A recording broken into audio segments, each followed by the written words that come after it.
ទឹកបរិសុទ្ធចំនួន3,000 កេសនិងភេសជ្ជៈផ្អែមចំនួន3,000 កេសជាអំណោយដ៏ថ្លៃថ្លារបស់សម្ដេចគតិប្រិមត្តប៊ុនរ៉ានីនសែននិងសម្ដេចតេជោនសែនត្រូវបានឯកឧត្តមមានច័ន្ទយ៉ាដាអភិបាលនៃគណៈអភិបាលខេត្តឧត្តរមានជ័យនិងលោកវិជ្ជបណ្ឌិតអ៊ុយសំអននាំយកទៅប្រគល់ជូនកងកម្លាំងប្រដាប់អាវុធដែលកំពុងឈរជើងការពារបូរណភាពទឹកដីនៅតាមខ្សែបន្ទាត់ព្រំដែនក្នុងភូមិសាស្ត្រខេត្តឧត្តរមានជ័យនារសៀលថ្ងៃទី21ខែមិថុនាឆ្នាំ2026មានប្រសាសន៍ក្នុងពិធីប្រគល់នេះឯកឧត្តមមានច័ន្ទយ៉ាដាបាននាំនឹងការផ្ដាំផ្ញើសាសួរសុខទុក្ខដីនឹករលឹកនឹងការលើកទឹកចិត្តពីសម្ដេចតេជោនសែននិងសម្ដេចគតិប្រិមត្តប៊ុនរ៉ានីនសែនជូនដល់កងកម្លាំងទាំងអស់ដោយសម្ដេចគតិប្រិមត្តប៊ុនរ៉ានីនសែននិងសម្ដេចតេជោនសែនតែងតែគិតគូរនិងយកចិត្តទុកដាក់ចំពោះសុខទុក្ខរបស់កងកម្លាំងប្រដាប់អាវុធជានិច្ចដោយចាប់តាំងពីស្ថានភាពតានតឹងនៅតាមព្រំដែនកើតឡើងមកសម្ដេចទាំងទ្វេនិងសប្បុរសជននានាបានបន្តផ្ដល់ការគាំទ្រជាបន្តបន្ទាប់ដើម្បីលើកទឹកចិត្តដល់កងកម្លាំងដែលកំពុងបំពេញភារកិច្ចដ៏ឧត្តមឧត្តមក្នុងការការពារអធិបតេយ្យភាពជាតិនិងបូរណភាពទឹកដី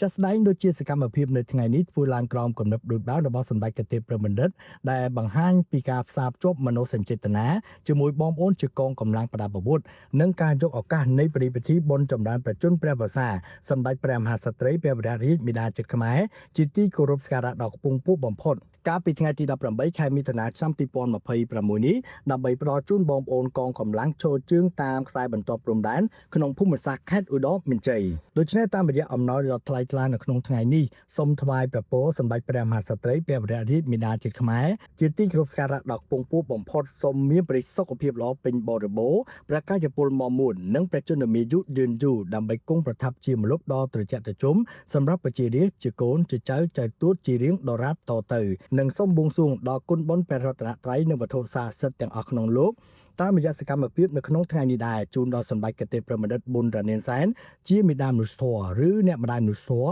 សូមមានសុខភាពល្អបរិបូរណ៍កម្លាំងពលំមាំមួននិងជន្មាយុយឺនយូរឯកឧត្តមមានច័ន្ទយ៉ាដាបានបន្តថាសម្ដេចគតិប្រិមត្តប៊ុនរ៉ានីនសែនបានថ្លែងនូវការកោតសរសើរនិងវិតម្លៃខ្ពស់ចំពោះវីរភាពរបស់កងកម្លាំងប្រដាប់អាវុធទាំងអស់នៅឆន្ទៈមនសិការស្នេហាជាតិមាតុភូមិនិងការលះបង់ឃ្លាតឆ្ងាយពីក្រុមគ្រួសារជាទីស្រឡាញ់ដើម្បីបុព្វហេតុការពារបូរណភាពទឹកដីអធិបតេយ្យជាតិការពារសុខសន្តិភាពនិងស្ថិរភាពនៃព្រះរាជាណាចក្រកម្ពុជាការនេះជាគំរូដ៏ល្អនៃស្មារតីស្នេហាជាតិនិងការលះបង់ដើម្បីផលប្រយោជន៍រួមរបស់ប្រទេសជាតិអំណោយដែលនាំមកប្រគល់ជូននៅពេលនេះជាអំណោយថ្លៃថ្លារបស់សម្ដេចគតិប្រិមត្តប៊ុនរ៉ានីនសែននិងសម្ដេចតេជោហ៊ុនសែនដែលត្រូវបានចែកជូនដល់កងយុទ្ធពលខេមរភូមិន្ទកងនគរបាលជាតិអង្គភាពស៊ីម៉ាក់និងកងកម្លាំងពាក់ព័ន្ធដែលកំពុងបំពេញបេសកកម្មនៅតំបន់ជួរមុខក្នុងភូមិសាស្ត្រខេត្តឧត្តរមានជ័យគឺបានមកពីការចូលរួមរបស់សប្បុរសជនតាមរយៈការអំពាវនាវរបស់សម្ដេចទាំងទ្វេ